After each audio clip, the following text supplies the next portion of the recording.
Bonjour, nous sommes après la disparition de Shimon, le dernier des Hashmonaïm, le dernier fils de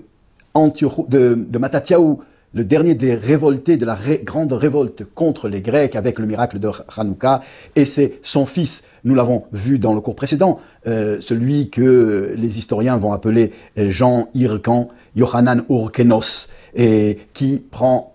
le pouvoir. Il est aussi, comme son père, Cohen Gadol, et d'abord, il est bon, il est juste, et il exerce son pouvoir avec les Chachamim dans une ambiance de sainteté. Et puis, il va dégringoler, ça va être une chute qui ne s'arrêtera que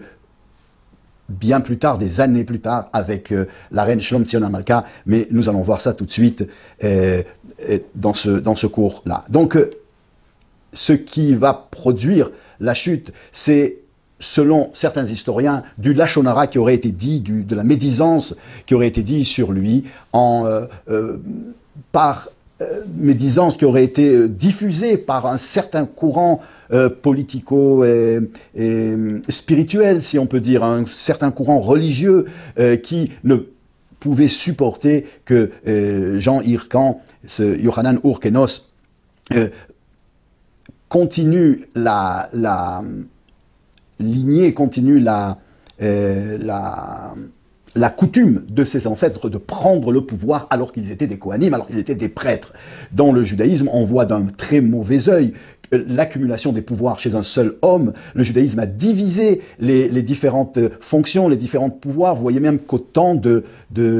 où le maître suprême d'Israël, Moïse, Moshe, était sur le trône, eh bien, il n'avait pas tous les pouvoirs. Son frère était Cohen Gadol, Aaron était le grand prêtre. Lui ne l'a été que très peu de temps, Moïse, uniquement pour l'inauguration du tabernacle, du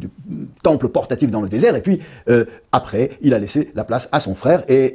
il était normal que, comme nous l'avons vu la dernière fois, que la halakha soit appliquée, qui préconise que ce soit un descendant de la famille de David, de la lignée de David du roi Salomon et du roi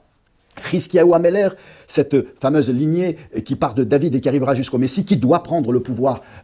temporel en Israël, qui doit prendre le pouvoir politique, et non les Kohanim. Les Kohanim doivent être ceux qui vont diriger le culte, qui vont diriger le spirituel du peuple, bien que, il est vrai, Shimon HaTzadik, qui était le chef suprême du Sanhédrin, était aussi un Kohen Gadol et avait aussi des fonctions de chef politique en Israël. Mais à cette époque-là, cela a été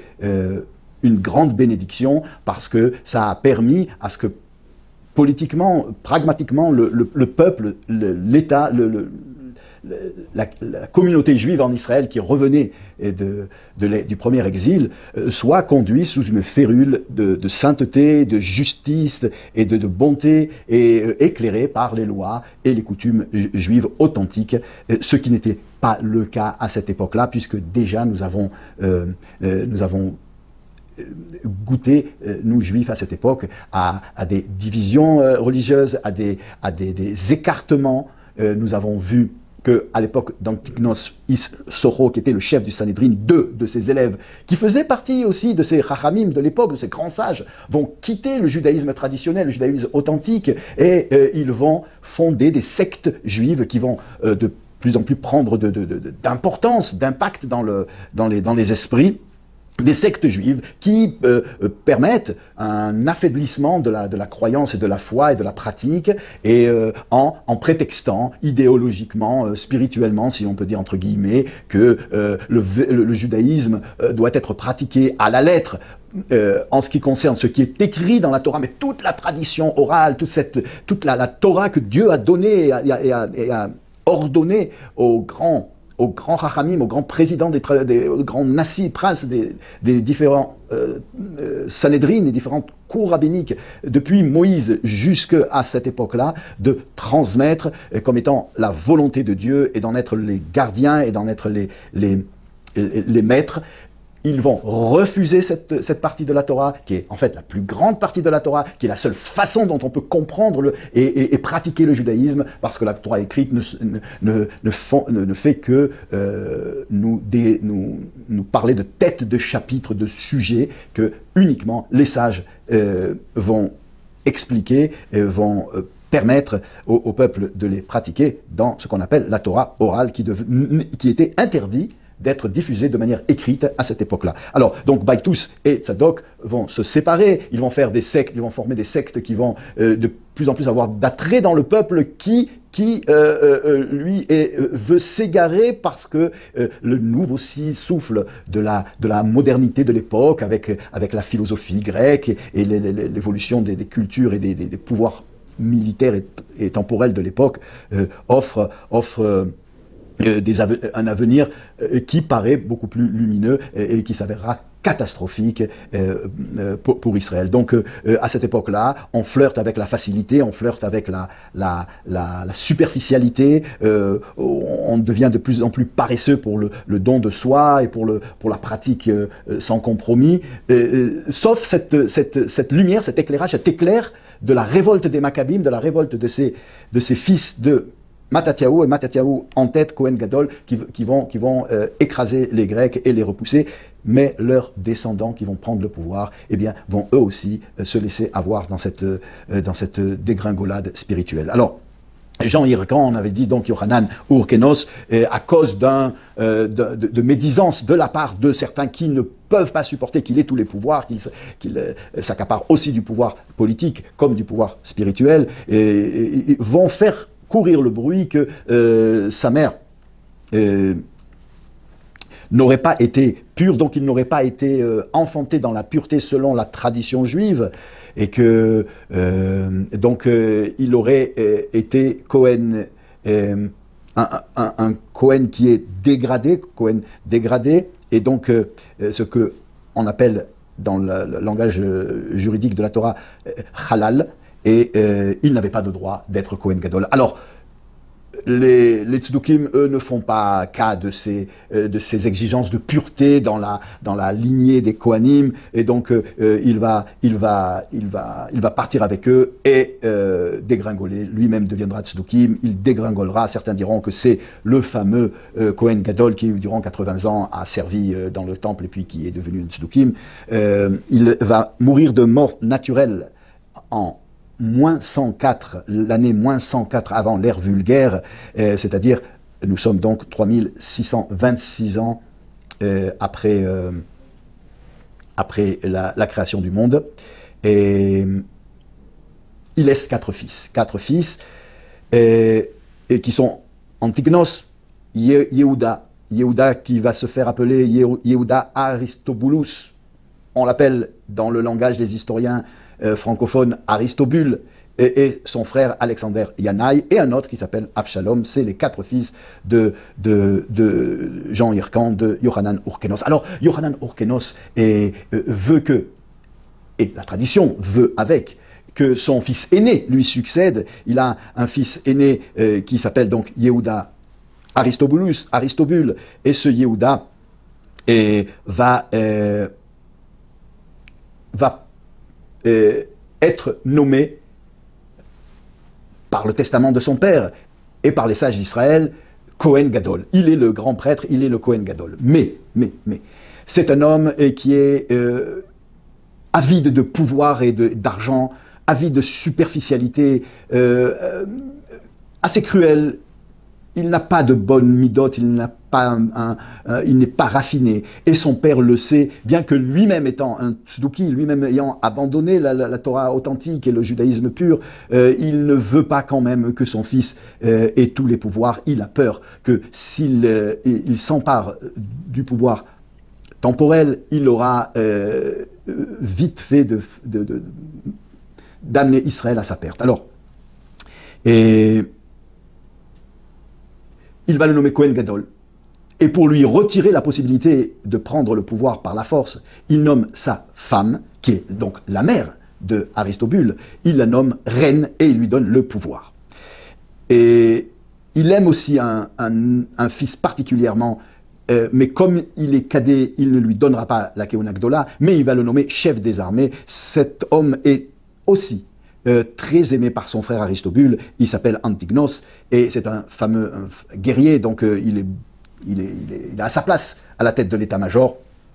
Et puis, il meurt. Alors, lorsqu'il meurt, c'est donc sa femme qui monte au pouvoir et de là, on voit que, en fait, même chez les Juifs qui commencent à descendre, qui commencent à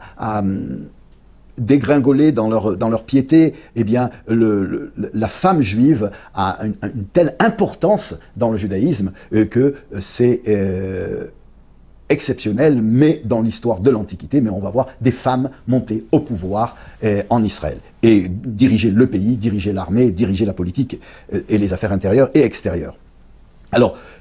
Aristobule ne l'entend pas de cette oreille, son père est parti, il va carrément prendre une armée et monter sur Jérusalem et il fera prisonnier tous ses frères et sa mère qu'il va enfermer et il va la laisser mourir emmurée entre 4 murs. Elle va mourir de faim et ses frères sont en prison. Il devient roi et il dirige, comme son père l'avait prévu, de manière cruelle et de manière injuste, de manière despotique le pays, mais ça ne durera pas longtemps. Au bout d'un an, il meurt. On est à l'an, donc moins 133, nous sommes 3627 ans après la création du monde. Aristobule meurt. Il est marié avec une femme qui est une sadéquette en fait, la fille de Shatar, qui est un très très grand sadique, Shatar va mettre au monde un très très grand sage en Israël. Il s'agit de Rabbi Shimon ben Shatar qui deviendra président du tribunal rabbinique de la haute cour de justice rabbinique d'Israël et plus tard deviendra le prince du Sanhédrin, le chef du Sanhédrin, le chef spirituel d'Israël, le pendant de Moshe Rabbeinu dans sa génération, celui qui a la férule spirituelle du peuple juif, celui qui doit donner le ton idéologique au peuple juif, celui qui est le responsable de la pérennité de la Torah et de la transmission de la chaîne du judaïsme. C'est sa sœur. Elle s'appelle Shlom Tzion et les historiens francophones l'appellent Salomé Alexandra et d'autres l'appelleront Shlomit Alexandra. Elle est souvent retenue sous le nom de Shlom Tzion Amalka parce qu'elle devient reine d'abord à la mort de son mari et elle a du charisme, elle a de la force et elle fait délivrer les frères emprisonnés. Elle n'a pas eu d'enfant avec Aristobule et elle va donc, d'après les lois du Lévira, épouser le frère qu'elle vient de libérer des prisons d'Aristobule. Il s'agit d'un certain Jonathan qui se fait appeler Yanaï, c'est son surnom. On l'appelle Yanaï, c'est le nom avec lequel il est reconnu. Et Alexandre Yanaï, d'après certains écrivains, en français, on l'appellera Alexandre Janet ou Janet Alexandre. Il s'agit donc de ce fils cadet qui va épouser la propre femme, veuve de son fils qui vient de mourir, qui avait usurpé le trône de sa propre mère. Et il se marie donc avec Alexandre, avec Shlom Tzion, avec Salomé, qui est la sœur de Rabbi Shimon ben Shatar. Et au départ, il va lui aussi être un roi juste, bon, qui va diriger le pays avec une bonne main en